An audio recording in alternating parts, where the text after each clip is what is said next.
इस नए स्वाद का चस्का ही शायद मुझे पुरुष दर पुरुष भटकाता रहा।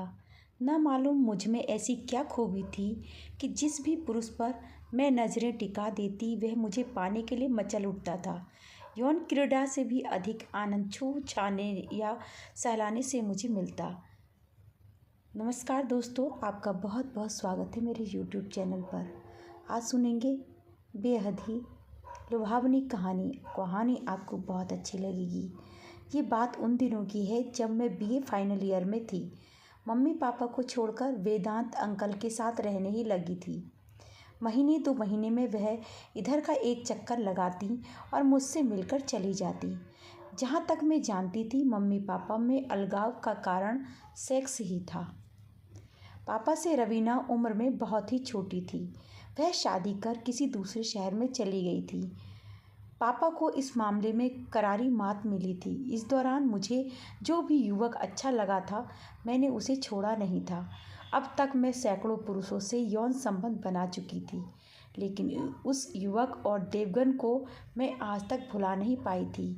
मेरे मन मंदिर में आज भी उसकी धुंधली तस्वीरें थीं, लेकिन मैं अतीत को लेकर जीने वालों में से नहीं थी। मुझे तो हर शाम एक नया स्वाद चाहिए था। एक नए स्वाद का चस्का ही शायद मुझे पुरुष दर पुरुष भटकाता रहा। न मालूम मुझ में ऐसी क्या खूबी थी कि जिस भी पुरुष पर वह नज़रें टिका देती वह मुझे पाने के लिए मचल उठता था। यौन क्रीड़ा से भी अधिक आनंद छूने छाने या सहलाने से मुझे मिलता। इसकी वजह मेरे पूर्व आशिकों का इस कला में निपुण होना ही था। स्पर्श, फिर चुंबन, उसके बाद यौनानंद मेरे जीवन का एकमात्र ध्येय बन गया था। अब तक मेरे जीवन में कुछ ऐसे पुरुष भी आ चुके थे जो बड़े उद्योगपति या देश के शीर्षस्थ नेता थे, लेकिन मैंने उनके नाम को भुनाया नहीं था, क्योंकि मैंने कभी इस दृष्टि से किसी पुरुष से संबंध बनाए ही नहीं थे। इसे कोई मेरी जिंदगी की भूल समझे या उसल, मेरी उम्र भी तो पैसे को महत्व देने वाली नहीं थी।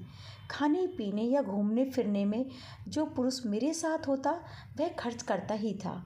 मैं उसको निचोड़ना अच्छी बात नहीं समझती थी। समय यूं ही धीरे धीरे बीतता रहा। मैं उन दिनों MA फाइनल ईयर में थी। माँ ने मुझसे मिलना अब बंद कर दिया था। बस पापा ही सहारा थे। यह सहारा भी एक दिन मेरे सिर से उठ गया। कोई हफ्ते भर बाद पापा घर आए तो उनके साथ एक 26 वर्षीय स्त्री थी। वह स्वभाव से बहुत ही चंचल और तेज तर्रार थी। पापा पर उसने न जाने कौन सा जादू कर दिया था कि वह मुझसे बार बार कह रहे थे कि काजोल, तुम मम्मी के पास लौट जाओ या कोई नौकरी कर लो और वही कमरा किराए पर लेकर रहो। मैं कोई नासमझ बच्ची तो थी नहीं, यह अच्छी तरह से समझ सकती थी कि वह मुझे स्वयं से अलग क्यों रहने की सलाह दे रहे हैं। मैंने पापा से कहा, पापा आप मुझे पढ़ाई का खर्च तो दे सकते हैं ना।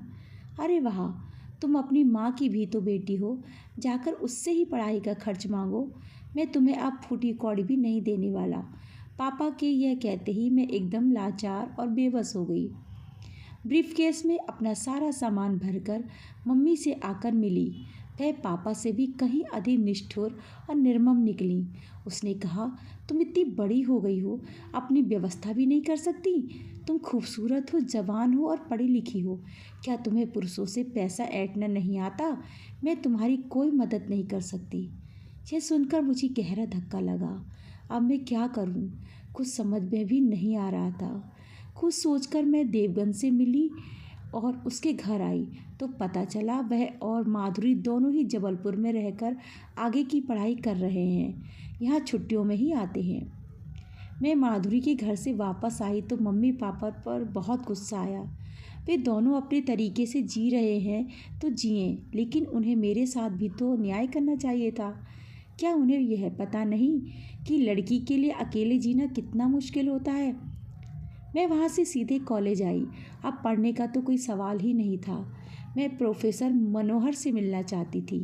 वह मुझ पर दिलो जान से फिदा थे और काफ़ी अमीर भी थे, लेकिन आज वे कॉलेज नहीं आए। उस समय शाम के 6 बज रहे थे। दरवाज़ा खुला ही था। मैं अंदर आई तो वह सोफे पर बैठे सिगरेट पी रहे थे। उनकी उम्र यही कोई 35-40 की थी और पत्नी से उनका तलाक हो गया था। बच्चे उनकी पत्नी के साथ ही रह रहे थे। मुझे अपने यहाँ अचानक ही देखकर उनका चेहरा खिल उठा। वह सोफे से खड़े होकर मेरे पास आए और मेरा हाथ पकड़ते हुए चहक पड़े। पत्नी ना हो तब भी मुश्किल हो और हो तब भी मुश्किल। मेरे ख्याल से रखेल ही रखना सही है। मैंने पहली बार उनका यह रूप देखा था। मुझे बड़ा ही आश्चर्य हुआ। लोग दोहरी जिंदगी क्यों जीते हैं? तभी उन्होंने अलमारी से एक महंगी शराब की बोतल निकाली और मेरी ओर मुस्कुराकर देखने लगे। मैंने भी मुस्कान का जवाब मुस्कान से दिया। मुझे प्रोफेसर मनोहर के इरादे से कोई ऐतराज नहीं था। इसी बीच वह शराब से भरा गिलास मेरी ओर बढ़ाते हुए बोले, शराब तो तुम पीती होगी? शराब तो मैंने तभी पीना शुरू कर दिया था जब कॉलेज में दाखिला लिया था। पुरुष और शराब ये दोनों ही चीज़ें मेरे जीवन से जुड़ गई थी। मैंने आंख बंद कर गिलास खाली कर दिया। प्रोफेसर मनोहर बहुत ही खुश हुए। ऐसी शराब मैंने पहली बार ही पी थी। पूरे शरीर में नशा फैल गया। मेरी आंखों के सामने धुंधलापन छा गया और देखते ही देखते पलकों ने आंखों को ढांप लिया। कोई 2 घंटे बाद मुझे होश आया तो प्रोफेसर मनोहर पर बहुत ही गुस्सा आया। सभी पुरुष एक जैसे ही क्यों होते हैं? जब मैं मनोहर सर के साथ यौन जीवन जीने के लिए तैयार थी तो उन्हें मुझे शराब में बेहोशी की दवा डालकर पिलाने की ज़रूरत ही क्या थी? तभी मेरा हाथ अपने शरीर पर गया तो अवाक रह गई। मेरे शरीर पर एक भी कपड़ा नहीं था। मैं बिल्कुल ही नंगी थी। इतने में ही मेरे हाथ अपनी जनेंद्रियों पर चले गए। उसे छूने से मुझे यूं लगा जैसे प्रोफेसर मनोहर ने कुछ किया ही न हो। तभी मैंने उठने की कोशिश की तो उठ न सकी। मुझे कांच चुभने जैसा दर्द हो रहा था। मैं बुदबुदाई, प्रोफेसर मनोहर ने मेरे साथ कैसा सहवास किया है कि मेरा शरीर फटा जा रहा है। मैं कराहती हुई किसी तरह से उठी और कपड़े पहनकर पुनः बिस्तर पर लेट गई। इसी बीच मनोहर सर अंदर दाखिल हुए। वह मुस्कुरा रहे थे। मैंने उन्हें घृणा से देखा। तुम मर्द हो या हिजड़े? मैं तो पूरे होशो हवास में तुम्हारी बाहों में आने के लिए तैयार थी। फिर तुमने मुझे बेहोशी की दवा धोखे से क्यों पिलाई? क्योंकि मैं उत्तेजित नहीं हो पाता हूँ और मुझे ये बर्दाश्त नहीं कि कोई स्त्री मुझे नामर्द कहकर मेरा मजाक उड़ाए। मैंने तुम्हें बेहोश कर अप्राकृतिक तरीके से तुम्हारे साथ सहवास किया है। वे बड़े ही बेशर्मी से कहकर मुस्कुरा पड़े। मैं खा जाने वाली निगाहों से उन्हें देखती हुई उठ खड़ी हुई। मैं तुम्हें छोड़ूंगी नहीं। तुम एक कसाई से कम नहीं हो। मैं तुम्हारा खून पी जाऊंगी। तभी वह तेजी से आगे बढ़े और मुझे धक्का देकर बिस्तर पर गिरा दिया। मैं तुम्हें इस काबिल छोड़ूंगा तब ना मेरा खून पियोगी। मैं तुम्हारा जीवन बर्बाद कर दूंगा। मुझे हिजड़ा एक स्त्री ने ही बनाया है। तो तुम उसका बदला मुझसे क्यों ले रहे हो? मैं डर के मारे कांप उठी, क्योंकि तुम भी तो एक स्त्री ही हो।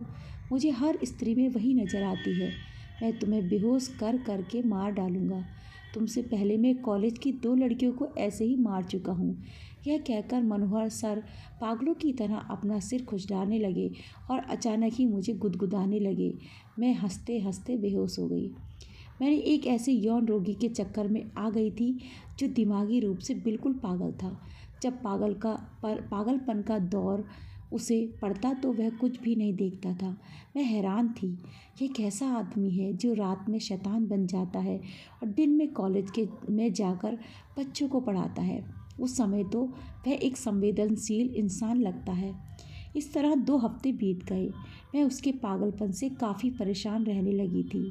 उस हैवान ने मेरे यौनांगों को दांत से काट काट कर घायल कर दिया था। मेरे होठों से तो हमेशा ही खून रिसता रहता था। उसकी हरकतें किसी जानवर से भी बदतर थीं। एक रात प्रोफेसर मनोहर देर से घर वापस आए तो मैं झट से बिस्तर से उठ बैठी। वह मुझे कमरे में बंद करके कॉलेज जाते थे। कुंडी खोलने की आवाज़ जैसे ही मुझे सुनाई दी, मैं बाथरूम में चली आई और कुंडी खोलकर चुपचाप बैठ गई। अंदर घुसते ही वह सबसे पहले मेरे बिस्तर के पास आए। जब मैं वहाँ नज़र न आई तो वह पलंग के नीचे झुककर देखने लगे। मैं बाथरूम के रोशनदान से उचक कर सब देख रही थी। फिर वह गुस्से से गुर्राए, कहाँ चली गई? मेरे सामने आ जाओ वरना बिस्तर को आग लगा दूंगा। यह कहकर वे दूसरे, तीसरे, चौथे, फिर 5वें कमरे में एक एक कर गए। जब मैं कहीं नजर नहीं आई तो वह थक हार कर शराब पीने लगे। तभी उनके दिमाग में जाने क्या सूझा, वह बड़बड़ाए, लगता है बेवकूफ़ बाथरूम में छुपी है। यह कहते कहते बाथरूम के दरवाजे को आकर पीटने लगे। बाहर निकल आओ, नहीं तो दरवाज़ा तोड़ दूंगा। बाथरूम का दरवाज़ा काफ़ी मजबूत था। मुझे पता था जल्दी टूटेगा नहीं। मैं चुपचाप बैठी रही। अब उन्होंने पैर से धक्का मारना शुरू कर दिया, लेकिन दरवाज़ा हिला तक नहीं। वह अब काफ़ी बौखला गए थे। मैंने सोचा अगर आज उनके हाथ आ गई तो वह मुझे जिंदा ही चबा जाएंगे। फिर वह सोफे पर आकर बैठ गए और शराब पीने लगे। मैंने बाथरूम में नज़र दौड़ाई तो मुझे एक कपड़ा साफ करने वाला लकड़ी का एक चौड़ा डंडा दिखाई दिया। मैंने उसे हाथ में ले लिया। वह अब काफ़ी नशे में थे। मैंने धीरे से दरवाज़ा खोला और दबे पांव उनकी पीठ की ओर बढ़ गई। वह मुझे देख नहीं रहे थे। मेरी जान पर बनाई थी। मैं कुछ भी करने के लिए तैयार थी। उनके नज़दीक पहुंचते ही मैंने एक जोरदार वार उनकी पीठ पर कर दिया। तभी दर्द के मारे चीख पड़े और पीछे मुड़कर भेड़िए की तरह मेरी तरफ लपके। लेकिन मैं हाथ नहीं आई और तेज कदमों से दरवाजे की ओर भागती चली गई।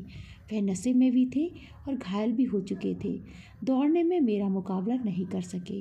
मैंने दरवाजे के बाहर आते ही बड़ी तेज़ी से फाटक बंद किए और कुंडी लगा दी।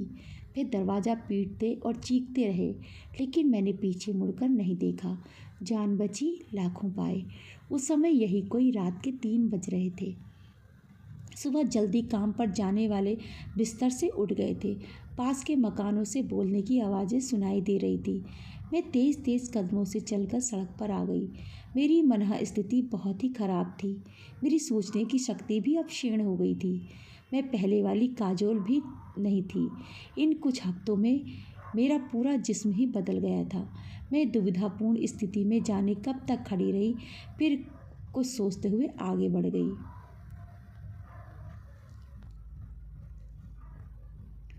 दोस्तों, ये थी आज की कहानी। कहानी आपको कैसी लगी कमेंट करके मुझे ज़रूर बताइएगा और इसी तरह की कहानियों के लिए मेरे चैनल को सब्सक्राइब कर लीजिए। वीडियो को लाइक और शेयर भी ज़रूर कीजिएगा।